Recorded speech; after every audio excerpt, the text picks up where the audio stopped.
One of those days. Yeah, especially with the weather. I didn't even know it rained last night. I must have slept good last night. But yeah, what a day. What a day. What a day. Yeah, got another big week coming up, week of preparation, another big game on Sunday. Just kind of throwing some numbers out there. What you throwing out there? Let me see if I can catch them. Well, I'll let you look at them. Huh? Okay. I've read them all out. I didn't get into the bottom line yet, but I looked at the Steelers defensively. I said number 7 against the pass this week. I think you can live with that.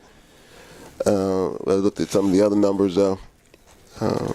Rushing defense is a point that I've looked at. I've talked about for a long time. That front 7, right, and that yards per carry, 5.2. It's got to come down. That's half of a first down, +2. Yeah. Every time you run the ball. That's not good. We're going to get it fixed. But, yeah, that's not good. That's not acceptable. It's a must we get that fixed.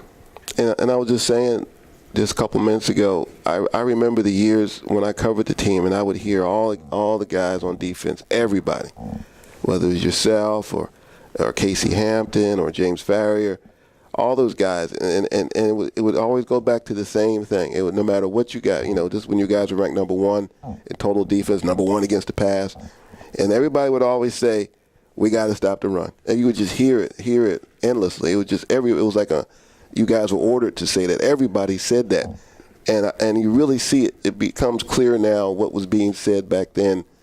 You see how it's come out now, how important it is to stop that run, that first and second down plays. Everything comes off of that. What you do on first down, you hold a guy to a 1-yard run on first down. 2nd and 9 is a whole lot different than 2nd and 5. Yeah, I say it to this day. I still say it. Because that was engraved in me when I first got here. Hey, our cornerbacks, we got to come up. Because regardless on what the front 7 do, we're the last line of defense.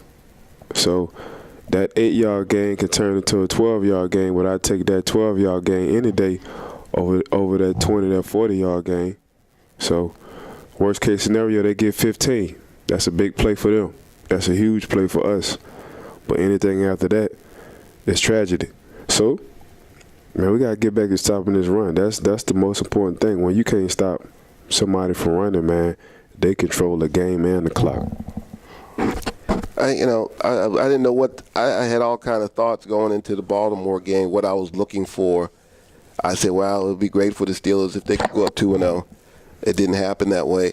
But I was also looking for other things. And the thing I was looking for in that game, so many of the games between the Steelers and Ravens have been these 13-10, 20-17, came down to last possession, overtime, controversial call type deals.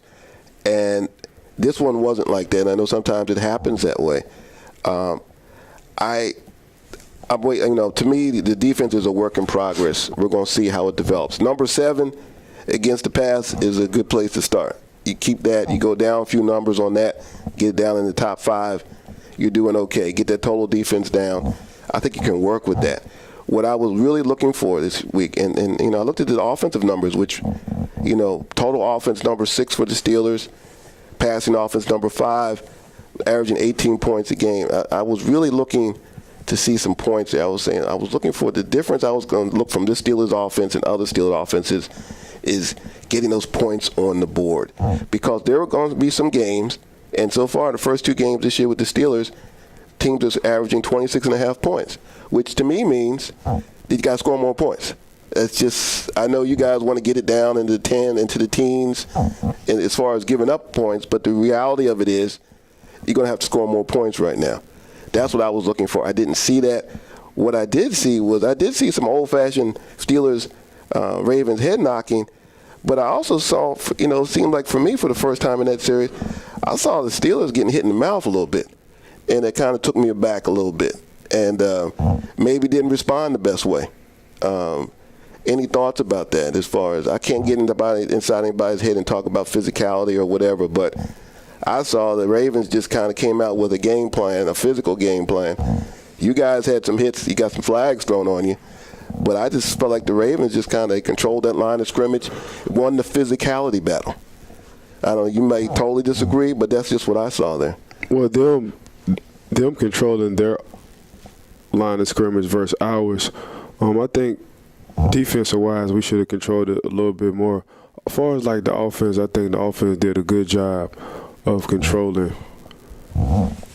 their defensive line. They neutralized, for the most part, what they could. When you get down that much and you got to start passing, of course, the stats going to go up because you got to pass more than you run because of situations. 18 points a game, I don't know who you asked, but 18 points for us is a plus because we look at it, man, if we hold the team to 17, if we get 18, we good every game. Obviously, we're not doing that. That's something we got to do. As far as like our goals for defensive-wise, but as far as like them controlling us in that game, defensive-wise, they kind of controlled the line of scrimmage as our offense controlled the line of scrimmage on their defense. I think Calvin Beachum did a great job of neutralizing Suggs. I think he's probably the most underrated offensive tackle that's playing right now. He's been grooming himself since last year. I think at times, man, we just get too caught up in height and size in schools instead of just letting your football players be football players. And Calvin Beachum is one of them guys who doesn't have the height, who doesn't have the big school name, but he's one of those guys who's just a football player. You know,